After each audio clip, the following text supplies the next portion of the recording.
founder at 10x Coder Kids, and an official Guinness record holder for the youngest computer programmer in the world. And today you're gonna be learning your chapter 3 of your book Touchpad class ninth, that is condition statements in Python. So without any delay, let's get started. Alright. So your chapter is on page number 28, and this is a very important chapter. So let's get started. There are situations in life which we need to decide based on a situation. For example, if it rains, I will stay at home, or else I shall visit the market, right? So that's what you will think, right? That if it rains, then I will stay at home, or else I'll go to the market.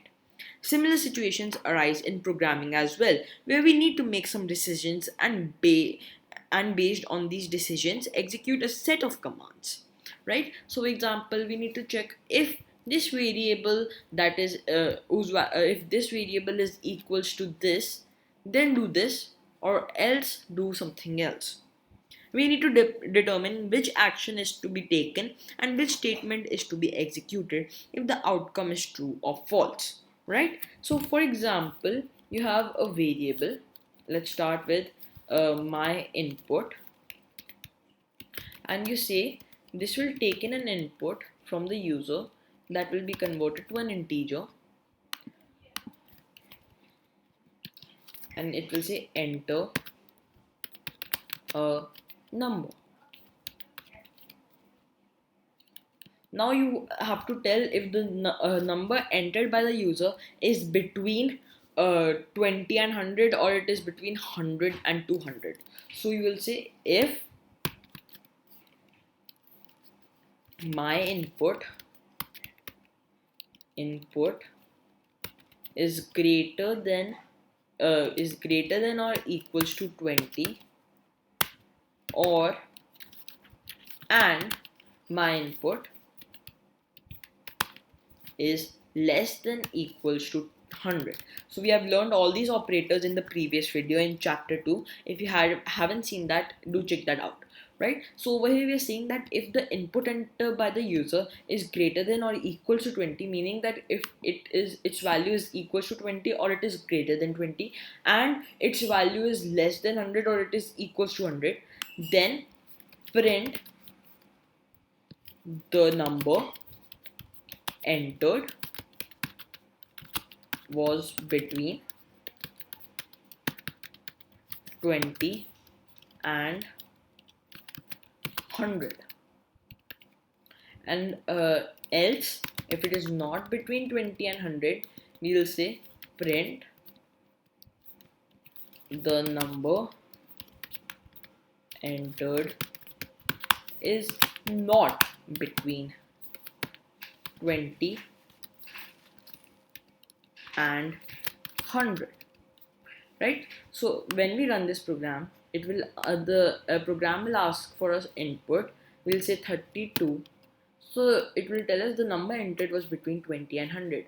Similarly, if I entered a number, a very big number, then we'll get the number entered is not between 20 and 100. Similarly, if we add a negative number like minus 20, then it will say the number entered is not between 20 and 100, right? So here we had to make a decision. If this happens, then print this, else print this, right? This type of decisions you will make in your programs, so that you will make the decisions through the if, else, and elif statements, right? All right, so this let's continue reading. So decision making in Python is done by called conditional statements, which decide the flow of the program execution. Meaning this is a complicated statement. You just have to remember that decisions are made using conditional statements, right?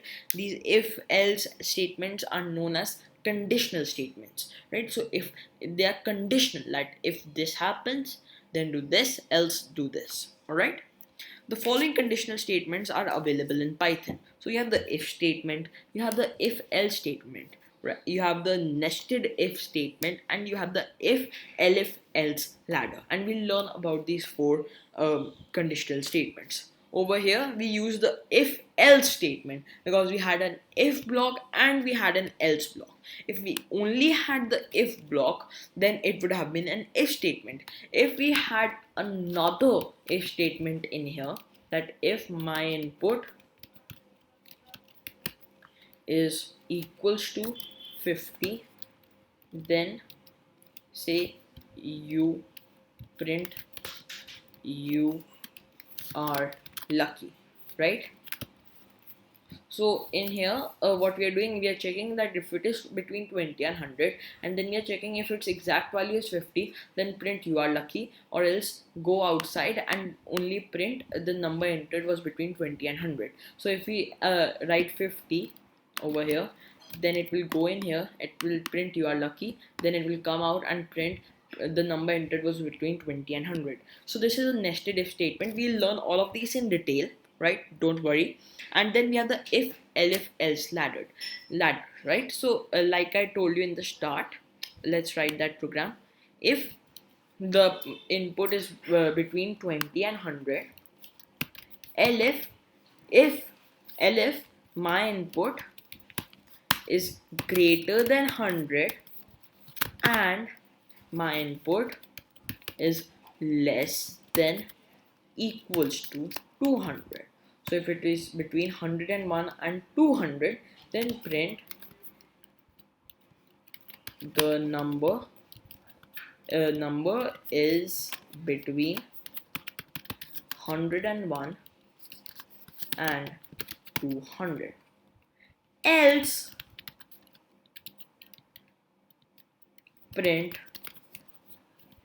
can't identify range of number. So over here what we are doing, we are checking if it is between 20 and 100, then print the number entered was between 20 and 100. If it is greater than 100, meaning if it is between 101 and 200, then we will see the number is between 101 and 200. Else we will say that can't identify range of number. So this is an if elif else ladder, right? So you'll have to remember ladder, because this is like if, then elif, then else. So these are like steps, right? So if elif else, we had if, we had elif, we have else. So we have in short seen all the statements, conditional statements. Now we'll learn them in detail. All right. So on a page number 28, we have the if statement. So the if statement is the simplest conditional statement. Here, a statement or a collection of statements within the if block is executed only if a certain condition or expression evaluates to true. So I believe this may have gone through the top of your head, this definition.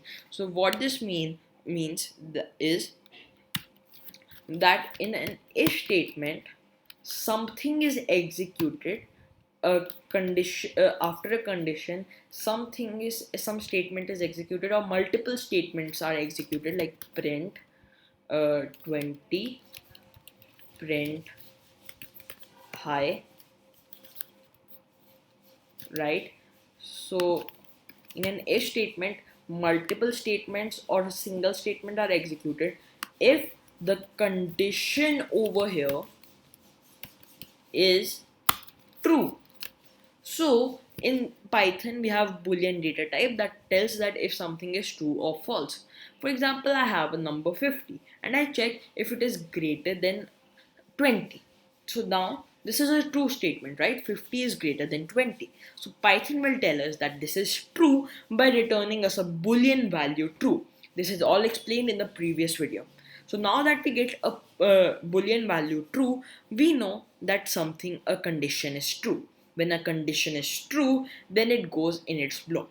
For example, in if, the condition over here will be true when the input entered will be greater than or equals to 20. If it is greater than equals to 20, then this condition will return as true.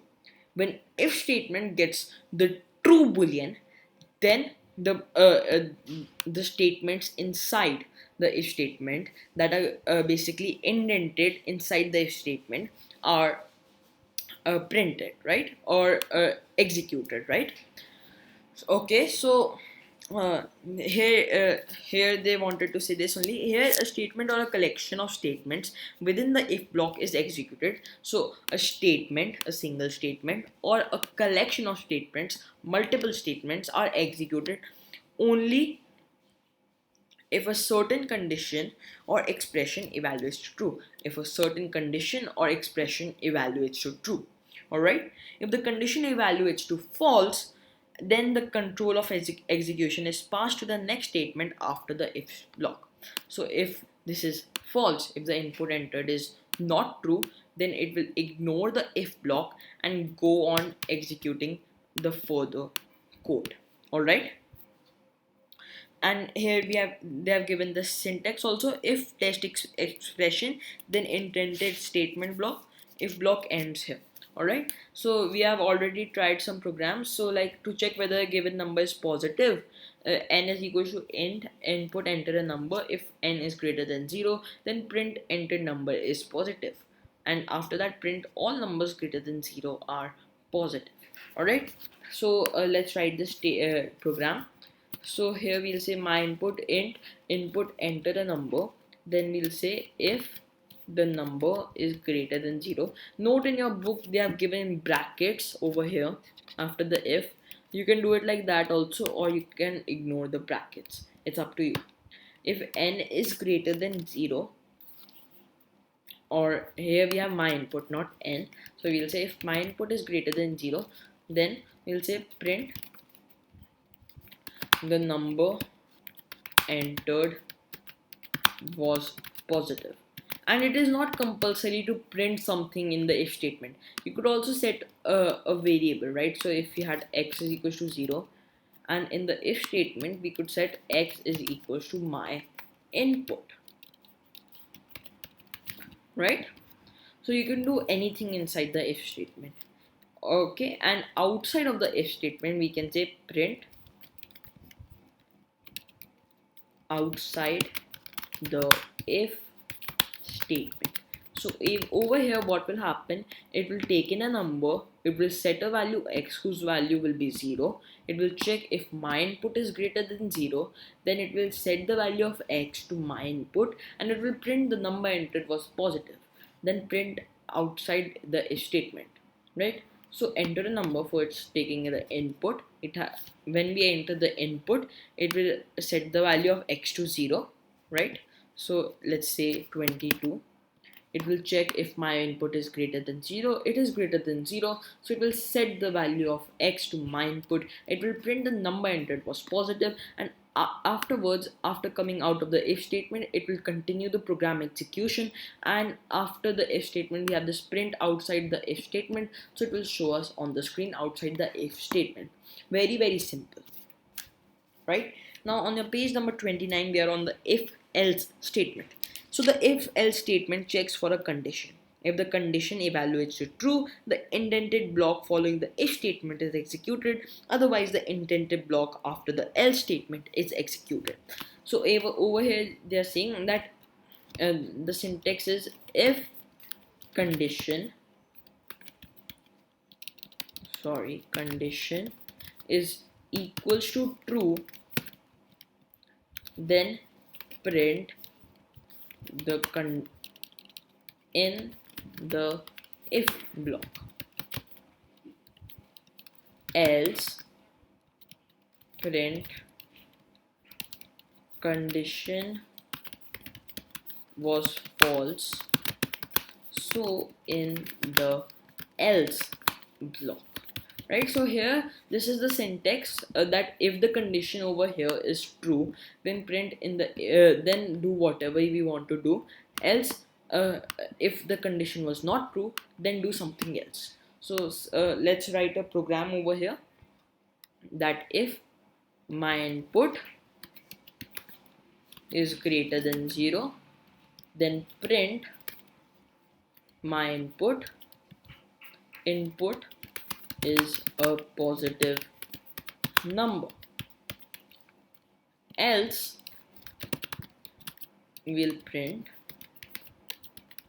input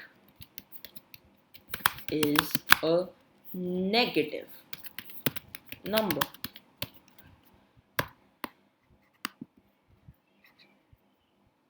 greater than or equals to 0, right? So we'll consider 0 also positive. So over here we'll say enter a number like 23, so it will say input is a positive number. If we say 0, input is a positive number. If we say minus 10, you will get input is a negative number, right? So this is a very simple program in the if else statement. And you would notice that this is more like English language, right? So we'll say if this happens, then do this, or else do this, right? Similarly in Python also, you can give commands to Python that if this happens, then do this, or else do this, right? They have given you a simple program in your book on page number 30, that is taking out two inputs and checking which input is greater than which, right? So once you understand the concept, you don't have to remember these programs, right? Alright, so we are now in the nested if statement part, that is on the page number 30. So Python allows a nested if statement. This means the if indented block inside another if else indented block. Okay, so here what happens, that for example in nested if, sorry about that, so this should not be nested if statement, this should be nested conditional statements, right? So over here the indented block will be executed after if the condition is true, right? So executed, right? So the indented block will be always executed if the condition is true, right? So now in the indented block, if we want to check that if another statement is true, if my input is greater than 100, greater than or equals to 100, for example, then we can print it is a triple digit or more digit number. Else we can say print it is a two digit or single digit number, right? And outside this we can say that it is also a positive number. So here you can see what is happening. We are checking that if the input entered is greater than equals to 0, then we are sure that it will be a positive number, right? So in this we are also checking in the if statement that now that we know that it is positive, let's check that if my input is greater than equals to 100, right? So now it will check if it is greater than or equal to 100, then we know already that it is a positive number. So it will say it is a triple digit or more digit number, right? Else it will say it is a two digit or a single digit number. So in this program what we are doing, we have a if statement, and in that we have an if statement that will check for a condition, right? So like if a real life example, if it is raining, then I will if it is not raining I will then go, else I will not go. Or you can say if it is raining, then I will go. Sorry, if it is not raining, then I will go. Else, what I will do, I will check. If it is drizzling, then I can go. Else, I will surely not go. Right? So you get the point of the nested if statement. Right? So for example, they have given program 3 on your page number 31 to find out if the student is selected for the college or not based on the given conditions. Selected if age is greater than 18 and marks is greater than 65. Not selected if age is greater than 18 and marks is less than 65, and not selected if age is less than 18. So what they have written over here, they are taking the input name, age and marks. They're checking if age is greater than 18 Then they will check if marks is greater than 65, then print is selected for the college. Else is not selected for the college, else is not selected for the college. Alright, pretty cool program over here. Similarly, this was a program, this was an program.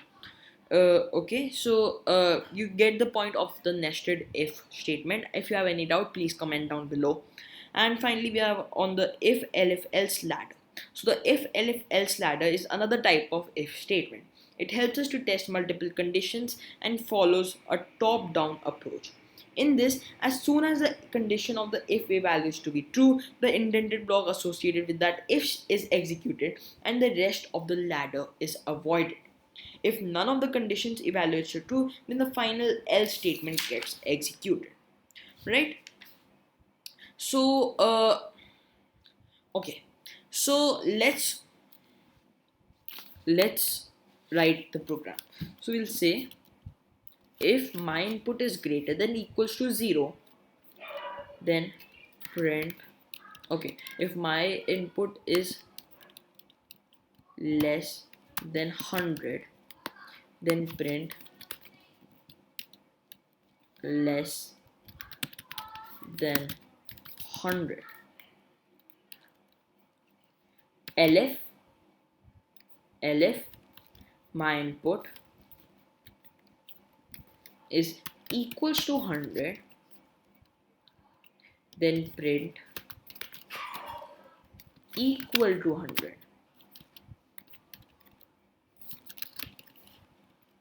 elif my input is equals to 110, then print equal to 110. Else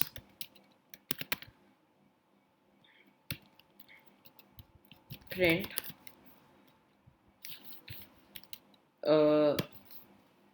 got the number.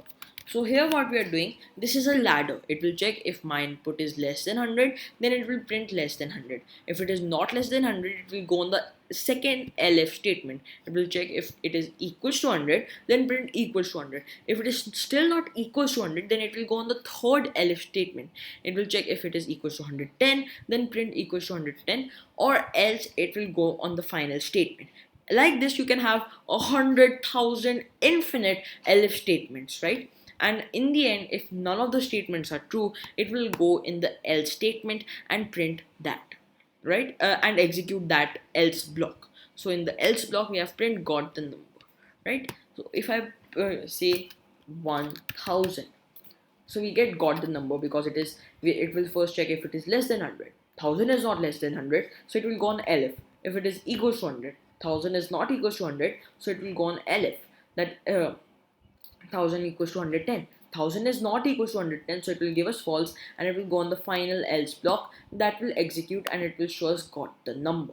For example, I run this again and I say 92. So it will say less than 100. It will check if 92 is less than 100, and because it is less than 100, it will execute the if block and then ignore all these blocks, right? Now if we say 110, so it will say equals to 110. Alright, pretty good. Now you will ask, why don't I directly do this if, right? Why do I have to give elif? That is because when giving if, it will check for every if statement, and it is not required, because if you know that it is less than 100, then it is not possible that it will be equals to 100 or equals to 110, right? If a number like 92 is less than 100, we know it can never be equal to 100 or equals to 110. But if you give if, it will check that if it is less than 100, then print this. If it is equals to 100, then print this. And if it is equals to 110, then print this. In elif, what it was doing, that it will check if it is less than 100, then print this and ignore all of these. So the extra memory and the work that the program will do will be omitted, and your program will run much more smoothly, right? Pretty cool. And this was the if else ladder. And now you have many programs in your Python code, and I can see these are pretty simple programs that you should be able to do if you understood the concepts. All right, let me revise for you what concepts we learned. We learned the single if statement. That was the simplest statement, that if something is if a condition is true, then execute the code block and then continue with your code. Next, you learned the else statement, that if else statement, that if a condition is true, then do this, else do something else, and then continue with your code. Next, you learned about the nested if statement. For example, over here you say if my input is less than 100, then print less than 100, and if it is equals to 90, then equals to 90, right? So in this you have an if statement inside an if statement, right? So if you have any condition inside any other condition, like if you have an if statement inside an if statement, if you have an if else statement inside of the in if inside of an if statement, if you have an if else ladder inside your if statement, if you have the if statement in your elif or else statement, if you have the if else statement in your elif or else statement, and if you have any condition in any conditional statement, then that will be known as a nested if statement. And finally, you learned about the if elif else ladder, that is, if something is true, then do this, elif, and in the end, if nothing was true, then go in the else block and execute it, and then come outside and continue with the code. These were the four conditional statements you learned about, and these should be pretty simple to understand, as you can relate to it with your daily life situations. And the homework for you is to write out these programs and send me your REPL link so that I can check them. I hope you guys like the video. If you have any doubts, please comment down below, and I will see you in the next one.